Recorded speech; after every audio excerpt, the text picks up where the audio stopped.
So let's open our Bibles to Acts chapter 3, verses 11 to 26. Acts chapter 3, verses 11 to verse 26. These are the words of God. While he clung to Peter and John, all the people, utterly astounded, ran together to them in the portico called Solomon's. And when Peter saw it, he addressed the people, "Men of Israel, why do you wonder at this? Or why do you stare at us, as though by our own power and or piety we have made him walk? The God of Abraham, the God of Isaac, and the God of Jacob, the God of our fathers, glorified his servant Jesus, whom you delivered over and denied in the presence of Pilate, when he had decided to release him. But you denied the holy and righteous one, and asked for a murderer to be granted to you. And you killed the author of life, whom God raised from the dead. To this we are witnesses. And his name, by faith in his name, has made this man strong, whom you see and know. And the faith that is through Jesus has given the man this perfect health in the presence of you all. And now, brothers, I know that you acted in ignorance, as did also your rulers. But what God foretold by the mouth of all the prophets, that his Christ would suffer, he thus fulfilled.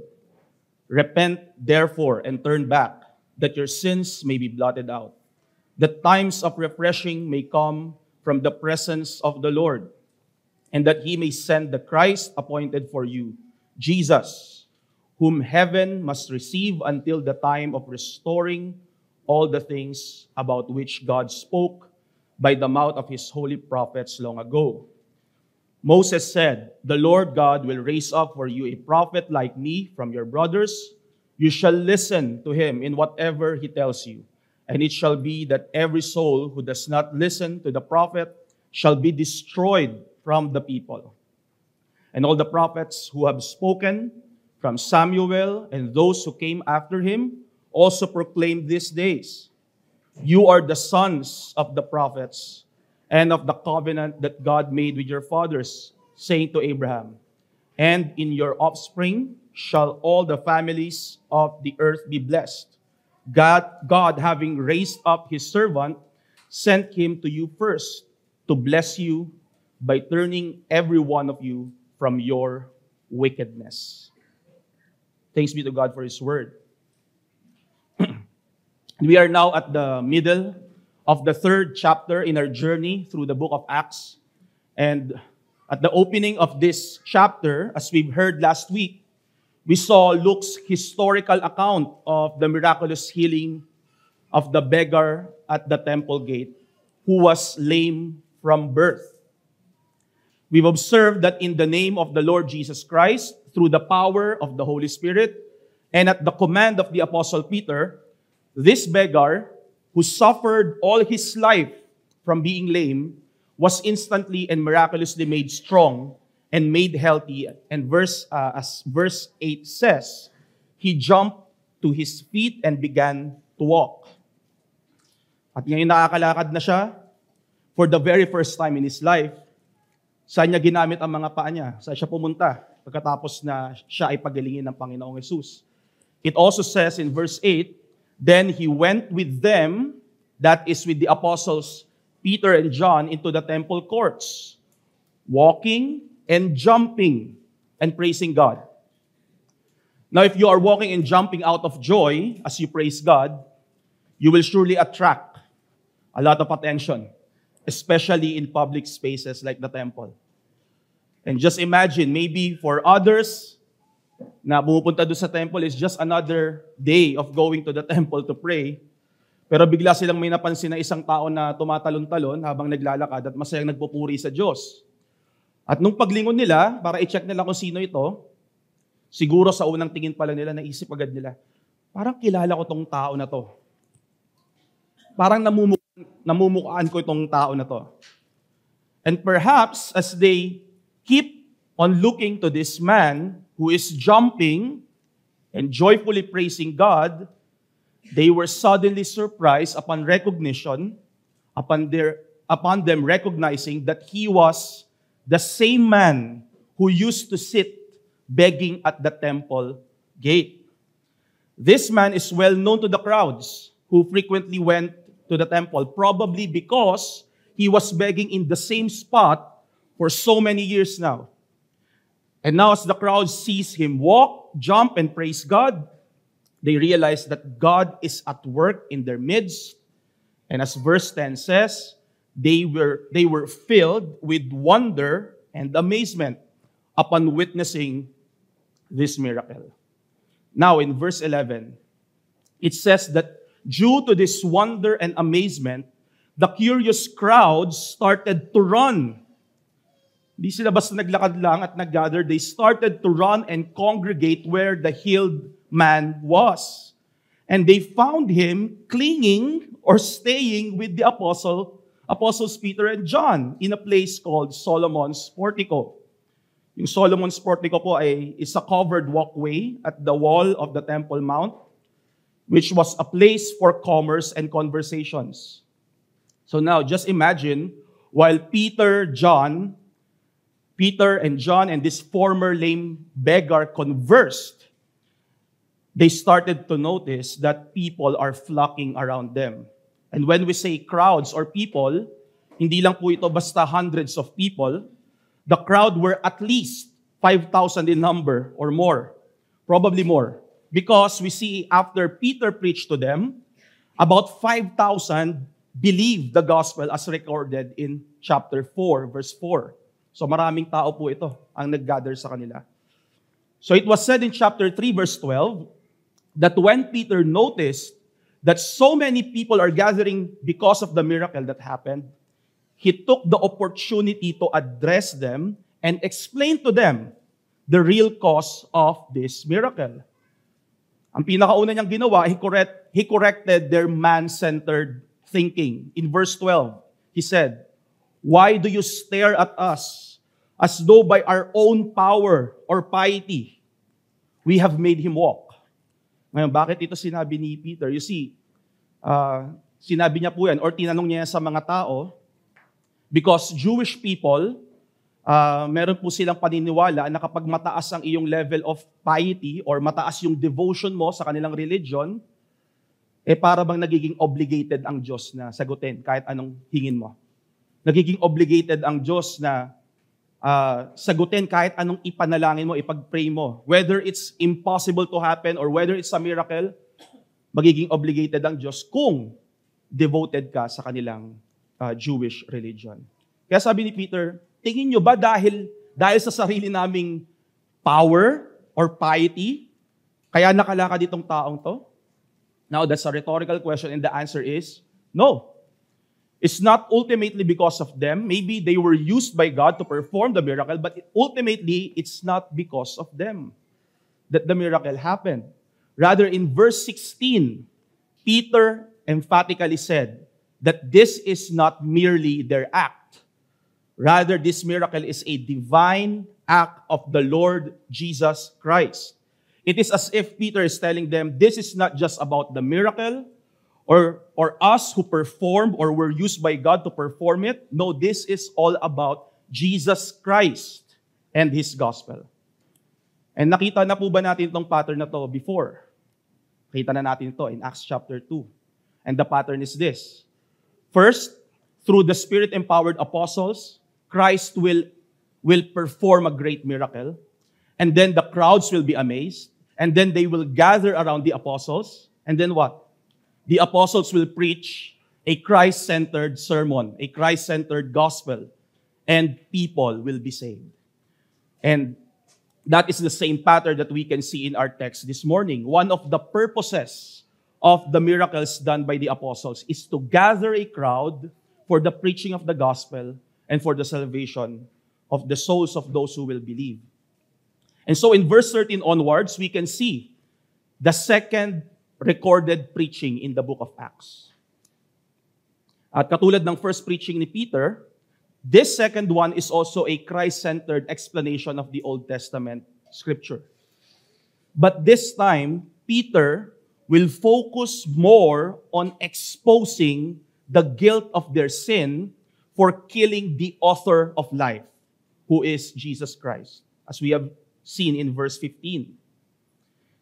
Not just that, he will also focus on warning them, on giving them warnings for the consequences if they will not repent of their sins, if they will continue to reject the gospel of Christ.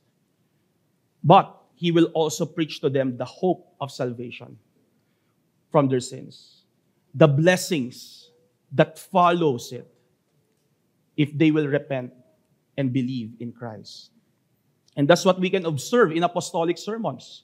It always includes the exposing of the sins of men and the warnings when someone continues to reject the gospel. But at the same time, it will also include the hope of salvation that is found in Christ alone and the salvation blessings that will be poured out on anyone who repents and believes in the gospel of Jesus Christ. And that is the message for this morning. A faithful preaching of the gospel will include warnings against rejecting it as well as blessings of receiving it. Ang tapat na pangaral na salita ng Diyos or tapat sa salita ang Diyos, ang isang sermon, ang isang preaching, kung makikita natin yung dalawang bagay na ito. Una, merong malinaw na warnings. Kapag nagpatuloy ka sa kasalanan at patuloy mo na nireject ang kaligtasan mula sa Panginoong Jesus. Pero hindi lang yon. Dapat marinig din natin yung mga pangako ng Diyos na salvation blessings for those who will repent and believe in the gospel. So tingnan po natin ang message na yan using 2 points. First one is gospel warnings. At yung pangalawa naman ay gospel blessings. So, gospel warnings, then gospel blessings.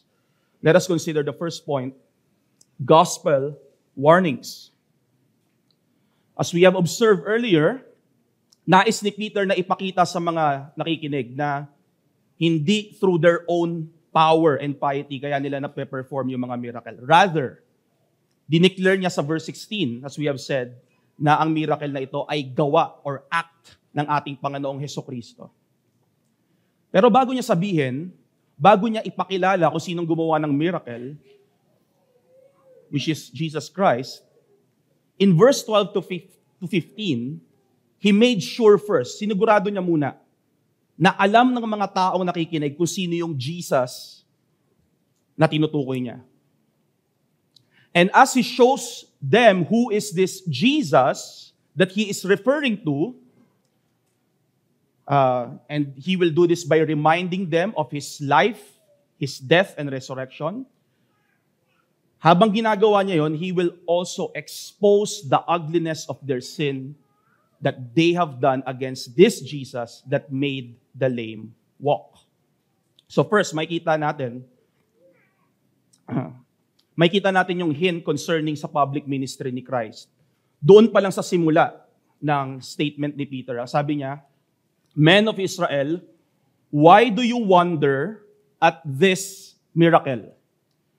Para bang sinasabi niya sa mga Jew na nakikinig, hindi ito yung first time na makakita kayo ng gumagawa ng miracle in your midst.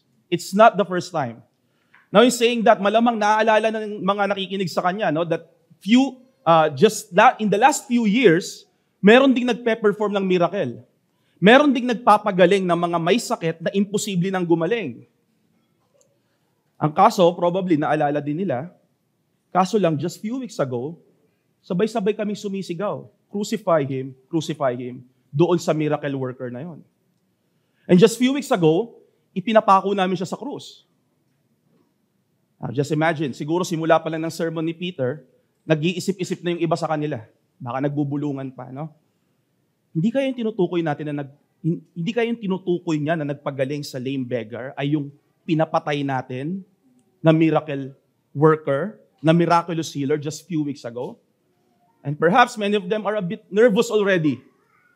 Kinakabahan na sila sa susunod na mga sasabihin ni Peter. And then suddenly, Peter confronts them head on. It is as if he is saying, yes, if you are thinking that the same Jesus who made miracles in the past few years is the same Jesus that made this lame man walk today, you are correct. But let us also remember that few weeks ago, this same Jesus is the one that you delivered over and denied in the presence of Pilate. He is the same Jesus that you chose to be crucified instead of the murderer, Barabbas. He is the same Jesus whom you have killed on the cross. Yet He is the same Jesus that God raised from the dead. Napakabigat ng mga charge na ito na binibitawan ni Peter. Mga indictments na binitawan ni Peter sa mga taong nakikinig sa kanya. And tignan lang po natin how dangerous is the position of Peter na mga panahon na ito na nagpipreach siya sa Solomon's portico. Because there was also a time that Jesus preached here in Solomon's portico. You can check that in John chapter 10. Yun yung time na sinabi ni Christ that He and God the Father are one. Claiming that He is not merely a man, that He is the God-man. At anong naging response ng mga Jew na nakikinig sa Kanya? John 10:31. They pick up stones and stone Him with an intent to kill. Okay? Now, these are the kind of people who are listening to Peter. And now that he is confronting them of their sin of murdering Jesus, hindi malayong naiisip ng iba na pumulot na ng bato at batuhin siya. Pero hindi natakot si Peter. He preached boldly at mas pinabigat pa niya yung kanyang preaching. Mas pinabigat pa ni Peter ang kanyang indictment and charge against them.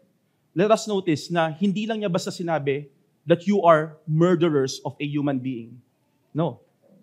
Pansinin natin ano yung mga ginamit na titles ni Peter para kay Jesus. In verses 13 to 15. First, ang sabi ni Peter, He is the servant that were glorified by God, but by the God of their fathers. Okay, what does that mean? The term servant points back to Isaiah 53, that prophesies that the Messiah will be a suffering servant. That is, He will suffer and die as a man for the sins of His people. Pero i-take note din natin, sabi, the God of their fathers, the God of Abraham, Isaac, and Jacob, glorified this suffering servant. So anong ibig sabihin nun? Peter used that phrase to pertain to the resurrection and ascension of Jesus Christ, showing that death could not hold Him. Gaya ng narinig natin sa mga nakaraang sermon. Death could not hold Him since He is not merely a man, but He is also the God-man. He is the God who assumed a human body, and He is their long-awaited Messiah who will save them from their sins. Now, Peter supports this truth by using other titles that are only reserved for the one true God. Whenever he refers to Jesus, sabi niya, He is the holy and righteous one, and He is the author of life. Ngayon, anong sinasabi ni Peter sa kanila? He is sharply exposing their sin of murder, but they didn't merely murder another human being. Hindi lang sila basta pumatay ng another human being. That is already evil, to murder another human being. But hindi lang sila basta pumatay ng tao. Instead, they killed their Messiah. They killed the God-man, or as he said paradoxically, they killed the author of life. That is who Jesus is. He is not merely a man, He is the God-man.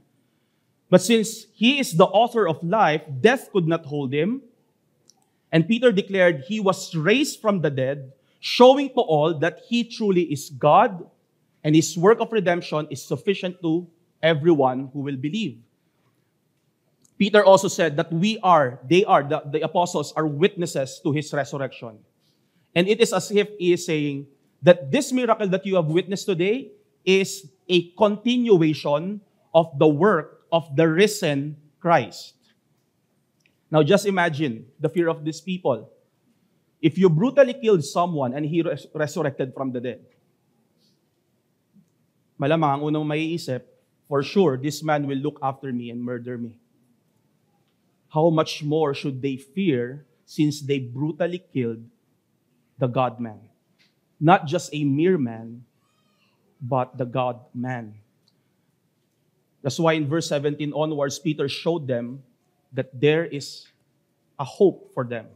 There is a hope of salvation. They can be saved from their sins and from the impending righteous judgment of God.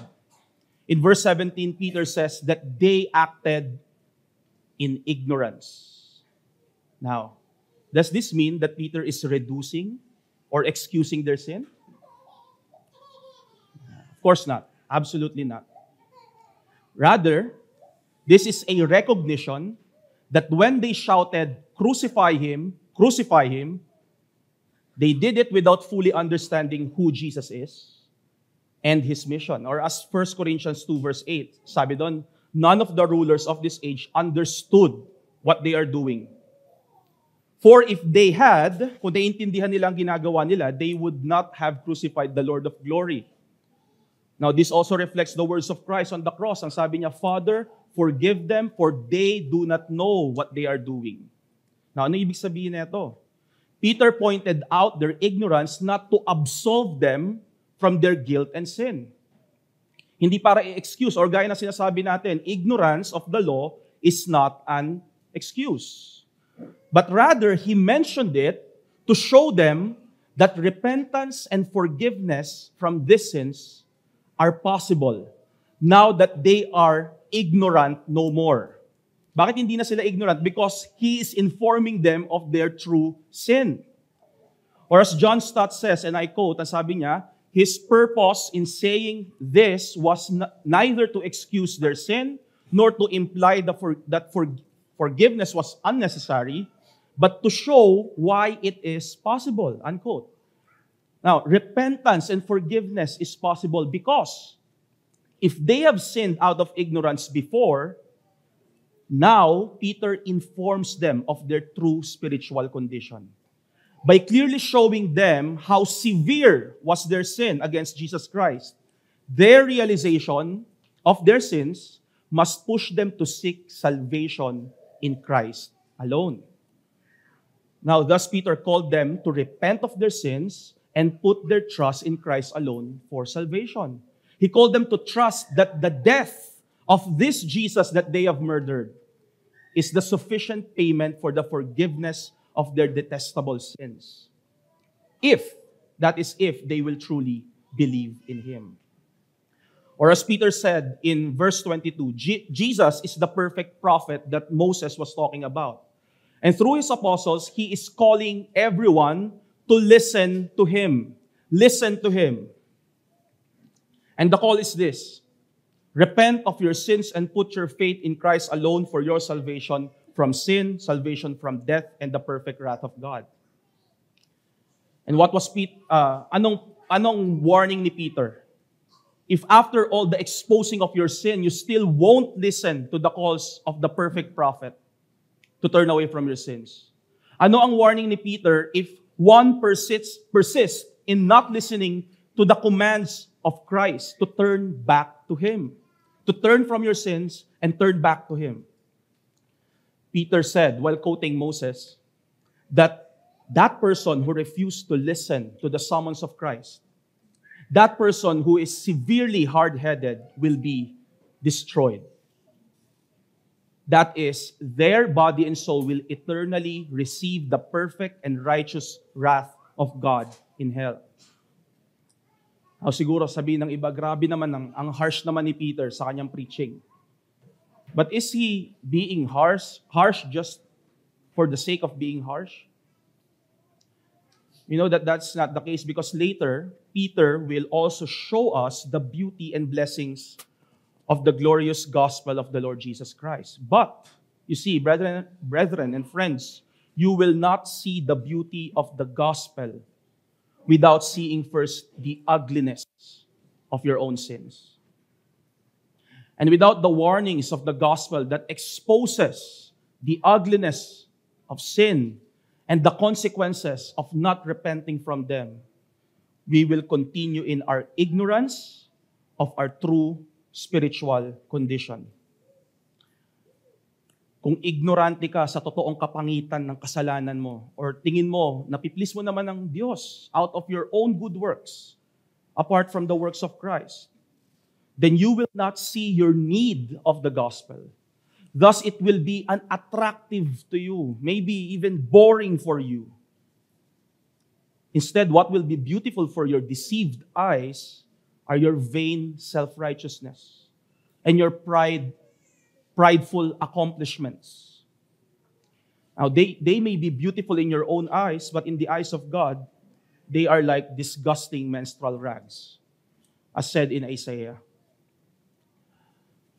But if you are someone who saw your own wretchedness and the evils of your heart, you saw that you are like a wicked, hopeless, and rotten corpse that is being tossed to and fro by the sinful systems of the world. If you realize that apart from the works of Christ, you will always drown in your own sins, and you don't have any hope to be saved from those sins and from the wrath of God that you deserve, then against that dark background, the light of the gospel of Jesus Christ and the hope and the salvation it brings will be gloriously beautiful in your sight. Doon lang magiging maganda ang gospel sa ating paningin if we see the darkness of our sin as a contrast to the light of the gospel. Maybe you are familiar with this. I remember the example of Paul Washer concerning this matter. So noon daw, they struggled financially. Kaya nung bibilhan niya na ng engagement ring, yung mapapangasawa niya, pumunta siya sa jewelry shop, dala niya yung kakaunting budget na meron siya para bumili ng diamond ring. So sinabi niya dun sa staff na nagbebenta, ito lang yung budget ko, ito lang yung pera ko, kayo na pumili kung saan aabot yan. So naglabas ng singsing yung staff. Kaso nung tinitignan niya na, parang wala namang diamond na kumikinang doon sa singsing. Dahil sobrang liit ng diamond. So ang ginawa na staff to prove na merong diamond doon sa singsing, kumuha siya ng sobrang itim, pitch black na tela, at ipinatong niya yung singsing doon sa taas ng tela na yon, ng itim na tela na yon. And against that dark background, the diamond beautifully sparked. Now, in a sense, ganun din ang view natin sa gospel. Most of the time, yung gospel na higit na mas maganda sa kahit anong diamond sa mundo. Maaaring hindi natin nakikita yung kagandahan nito dahil nakakalimutan natin na tignan ito against the dark, ugly, and evil background of our own sinfulness. Kaya mga kapatid, mga kaibigan, mahalaga ang preaching ng gospel, merong pag-expose ng sin. Yung mga warnings, merong mga warnings if we will not repent of our sins. Dahil yun ang nagre-remind sa atin, mga kapatid at mga kaibigan, kung saan tayo iniligtas ng Panginoon. Thus, we will appreciate more and more yung salvation and hope na meron tayo in the gospel of our Lord Jesus Christ.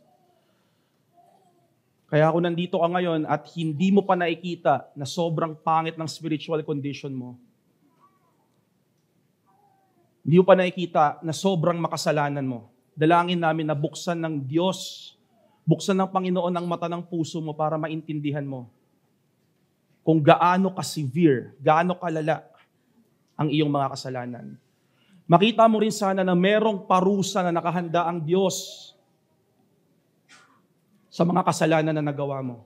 And we pray na maitulak ka ng realization na yan para mag-seek ng salvation in Christ alone. Tanging kay Kristo lang. Pero kung magtitiwala ka sa Kanya, siya na ang naparusahan para sa mga kasalanan mo. Siya yung namatay para sa mga kasalanan mo. Hindi ka napaparusahan ng Diyos. So ang prayer namin, mag-repent ka sa iyong mga kasalanan. Magtiwala ka sa Panginoong Jesus. Dahil pag hindi ka nag-repent, hahatakin ka ng mga kasalanan na yung papunta sa impyerno. Kaya habang may oras ka pa at naririnig mo ito, wala pa ang judgment day. The Lord Jesus is patiently calling you. Listen to Him. Turn away from your sins and turn back to Christ. At sa atin naman na mga niligtas ng Panginoon, sa ating mga mga kapatid. Sa aking mga kapatid.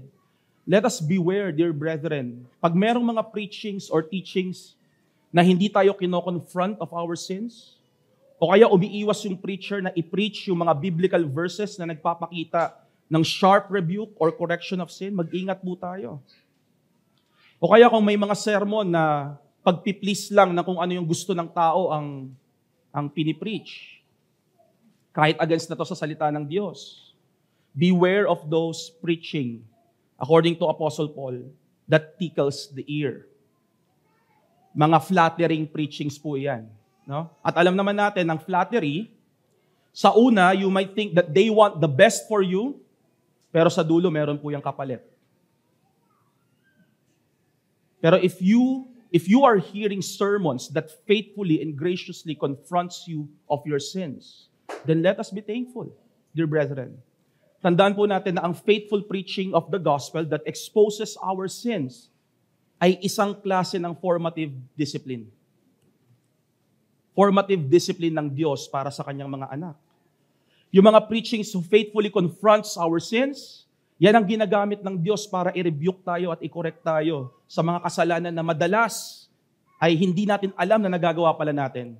O kaya, nakocommit natin at tinatago natin sa ibang tao. Malamang naranasan nyo na rin yun, no? Na-experience nyo na rin siguro, na para bang nakikita ng preacher o ng pastor yung ginawa mo buong week. Kahit hindi naman kayo nag-usap. Pero on the Lord's Day preaching, bullseye, sa pulka, no? Nako-confront at nako-convict tayo sa mga kasalanan na tinatago natin. Nangyayari po talaga yan. Dahil nakikita talaga ang bawat laman ng puso at isip natin. Hindi ng preacher mismo. Kita lahat yan ng Diyos Ama natin na siyang gumagamit sa mga preacher para i-confront yung mga kasalanan natin at matulungan tayo na ma-sanctify through formative discipline. Sabi ng Proverbs 3:11-12, do not despise the Lord's discipline or be weary of His reproof. For the Lord reproves him whom He loves, as the Father, the Son, in whom He delights. Magpasalamat tayo sa ating Diyos kung nakakaranas man tayo ng confrontation sa ating mga kasalanan during preaching. Dahil patunay po iyan ng fatherly and formative discipline niya sa atin. At kung merong fatherly and formative discipline, patunay din yon na tayo ay mga anak niya. Ano sabi sa Hebrews? Kung hindi ka nakakaranas ng disiplina, mas matakot ka. Dahil baka hindi ka niya anak. At pag kinonvict tayo ng Panginoon through the Holy Spirit and through the preaching of His Word concerning our sins, kung meron bang nire-rebuke ang Panginoon sa atin, kinokorek sa atin, then let us repent of our sins. Let us not harden our hearts. Let us turn away from our sins and let us turn back to Christ, the one who died for our sins. At maging mapagpasalamat tayo mga kapatid. When the Lord disciplines us by confronting our sins through the faithful preaching of His Word, and at the same time, let us beware of preaching and sermons that doesn't confront and expose the sins of man. Now, if the preacher only preaches against sin and warns the people of the dangers when they don't repent, and then tinapos niya na yung preaching doon, and then that preaching will only lead to more hopelessness. Kung kayo mag-alala, hindi pa tayo tapos. The gospel means good news. Okay? And even though we need that pitch black backdrop of the bad news that we are all wretched sinners, it is not a complete gospel preaching if it ends there. A faithful preaching of the gospel will also, and more importantly so, present the hope of salvation that is found in the perfect person and the finished work of Christ, as well as the salvation blessings that follows those who will repent and believe in the gospel. So let us now consider our last point, gospel blessings. Gospel blessings. So, punta po tayo in verses 19 to 21. In verses 19 to 21, we can see that Peter also proclaimed the spiritual blessings that the repentant sinner will receive if he will trust in Jesus Christ alone for his or for her salvation. In our text, we can see merong tatlong salvation blessings. Peter said that whoever repents and believe in Christ, their sins will be blotted out. Pangalawa, times of refreshing will come from the presence of the Lord. And pangatlo, the restoration of all things will come. So, the first blessing, your sins will be blotted out. Now, itong phrase po na ito, it has a beautiful illustration from its original Greek language. The idea of blotting out came from ancient writing. So dati daw, wala pa silang mga disposable papers katulad ng meron tayo ngayon. Ang ginagamit nila na sulatan na para sa kanilang mga records ay either papyrus. So ang papyrus po ay made of plant material or vellum. Ang vellum naman made of animal skins. At ang ginagamit naman nila na ink before, hindi gaanong makapit sa mga materials na yon. So siguro ang counterpart sa atin ngayon yung whiteboard, marker. Mabilis mabura. So, hindi ganong makapit yung mga ink na ginagamit nila before. And, very expensive yung papyrus at vellum in those times. So, para makatipid, ang ginagawa nila, yung mga nasulatan na nila before at hindi na nila kailangan yung mga nakasulat doon, nire-recycle nila. And since hindi naman makapit yung ink, they will just use a wet sponge and they will wipe out all that is written. Okay? At pwede na nila ulit magamit yung papyrus or yung vellum. Now, yun po ang ibig sabihin that our sins will be blotted out. Hindi lang to basta meron nakasulat tapos buburahin mo lang ulit gamit yung another ink. Hindi. It will be wiped out. It will not just be covered up, it will be wiped out. And some might say, mas makapit yung sin natin kaysa sa ink. Yes, I agree. Pero mas matindi din na panglinis ang dugo ni Kristo, ang ating Panginoong Jesus. So this blessing speaks of the forgiveness, speaks of the cleansing or expiation of sin, speaks of justification from our sins. Ano ibig sabihin nun? Because of the gospel of Jesus Christ, we have been forgiven. Because someone else suffered for our sins. We have been cleansed. Dahil yung dumi ng kasalanan natin, may ibang nag-ako. We have been declared righteous because yung mga kasalanan natin, ipinasa natin sa Kanya. And if that is the case, then the penalty of our sins has been removed. Yun ang justification. Or gaya ng sabi ng Jeremiah 31:34, I will forgive their iniquity and I will remember their sins no more. You see, brothers and sisters, you possess that. You possess that blessing of justification. You were declared righteous because of the work of the Lord Jesus Christ. Now, back in Acts chapter 3, we will see the second salvation blessing. In verse 20, sabi, times of refreshing will come from the presence of the Lord. This pertains to the Holy Spirit's work in a believer's life. Since He is the one who communicates the special presence of Christ that brings refreshment to our soul. Ano ibig sabihin nun? It means spiritual rest. Makikita natin sa Old Testament, kung nasaan ang presensya ng Panginoon, there is rest for His people. There is spiritual rest. There is spiritual comfort. And the Holy Spirit empowers us for our daily battle against sin. Now, this blessing focuses on our daily life as believers. Sanctification. Ang patuloy na paglilinis sa atin ng Panginoon. And lastly, the phrase, restoration of all things, pertains to the future blessings of reaching the consummation of our salvation in the Lord Jesus Christ. Or ang tawag natin madalas ay glorification. Now, it doesn't mean na tayo ay magiging deity. No? Of course not.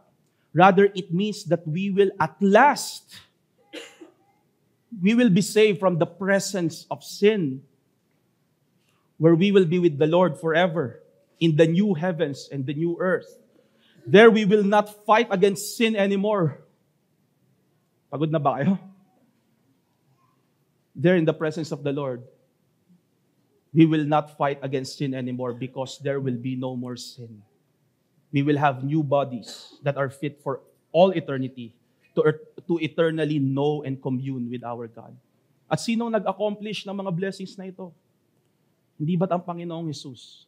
All these salvation blessings of being forgiven, being justified, being continually sanctified, and soon being glorified, along with others that are not mentioned here, like the salvation blessings of being adopted in the family of God, being ransomed, redeemed, regenerated, reconciled, and receiving God's love, receiving God's mercy, receiving God's grace, and so on.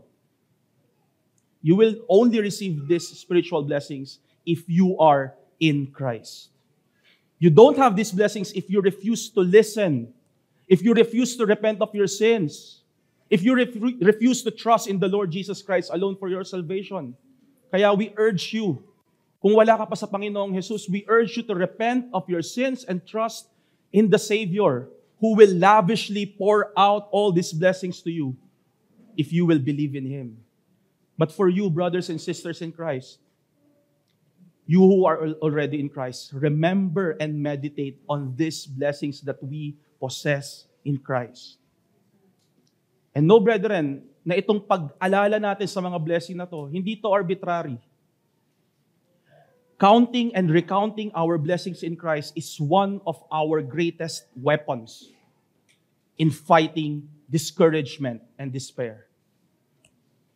Whenever we see our sin, pero hindi tayo nagme-meditate sa salvation blessings na ibinibigay at ipinangako ng Panginoon, doon nagki-creep in ang discouragement. Doon nagki-creep in ang despair at hopelessness sa buhay natin. Doon tayo nangihina. Kaya mahalaga na hindi lang warnings against sin ang naririnig natin sa preaching. Dapat din nating marinig yung paulit-ulit na paalala ng spiritual blessings na in-accomplish ng Panginoon through the gospel. And madalas ang problema natin,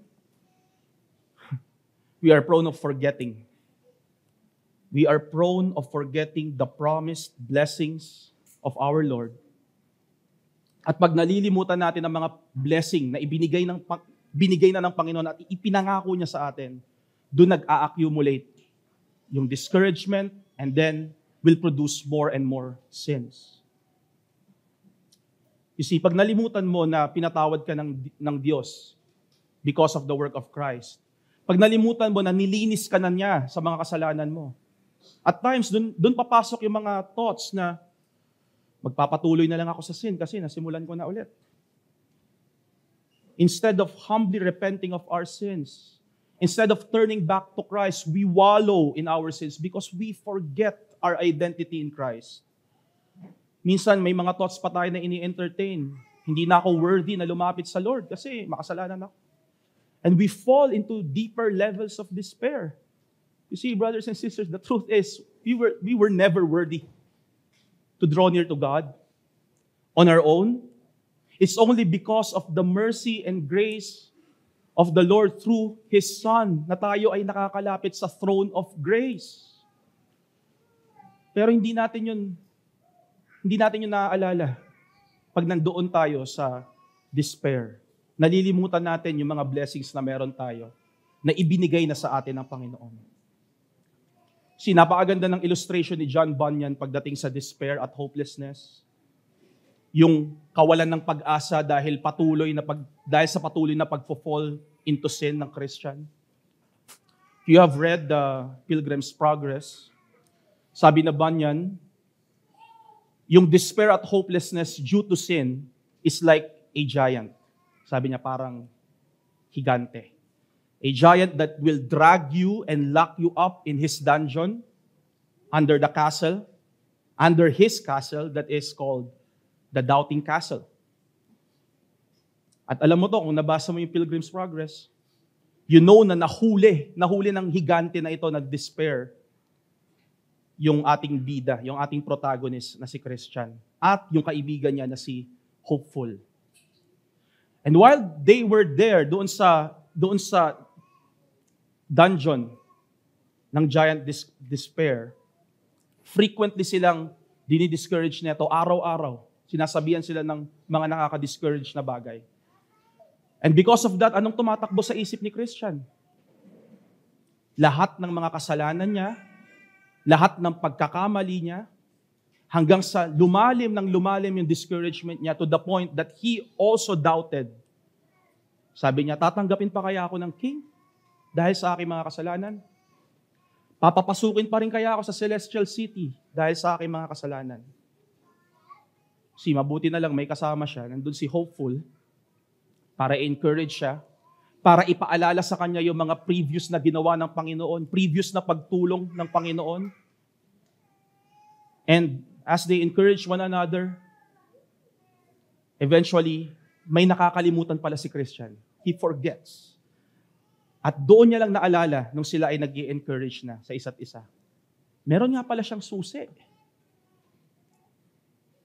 There is a key na inilagay ng hari ng Celestial City doon sa bulsa niya. At sabi niya, using this key, mabubuksan natin lahat ng locked doors dito sa Doubting Castle. Even this dungeon. At makakatakas tayo mula kay Giant Despair gamit tong susi na to. And that key is called promise. The key of promise. And true enough, using that key, they were able to unlock the dungeon. They were able to unlock all the doors in the Doubting Castle, and nakatakas sila mula kay Giant Despair. But how about you, dear brethren? How about us whenever we sin? Do we unnecessarily stay in the dungeon of the Doubting Castle? Listening daily to the discouragement of the Giant Despair. Do we forget that our King, through His Son, Jesus Christ, has already given us the key to get out of the Doubting Castle? He has already given us the blessings, and so that we can get away from the giant called despair. Whenever we fall to despair because of the sins that we have committed, remember, dear brethren, that God in Christ has already given you the blessings because of the gospel. Remember the promises that our Lord has accomplished because of His perfect work. Meditate on these blessings. Recount these blessings and promises that you possess because of the gospel of the Lord Jesus Christ. And so, dear brethren and friends, you see, the Lord saves His people by using faithful preachings that boldly confronts the sins of the hearers, but also proclaim the blessings that one will possess upon repentance from sin and faith in Christ. Let us pray. Our Father in heaven, we thank you, Lord, for your word. We thank you, Lord, for speaking to us this morning, O God. And Lord, forgive us for those times, Lord, that nagwalo kami sa sin. Instead of trusting your promises, instead of reminding ourselves of the blessings that we have in Christ, Panginoon, patawad po kung mas pinili namin na magwalo into sin. But Lord, I pray for those brothers and sisters who need help, Lord. Help them see, again, help them be reminded of the gospel that the blessings of the gospel that they have because of the perfect work of Christ. And for those who are not yet saved, O Lord, I pray that they would see the ugliness of their sins and that they would run to Christ for their salvation. We pray this in Jesus' name. Amen.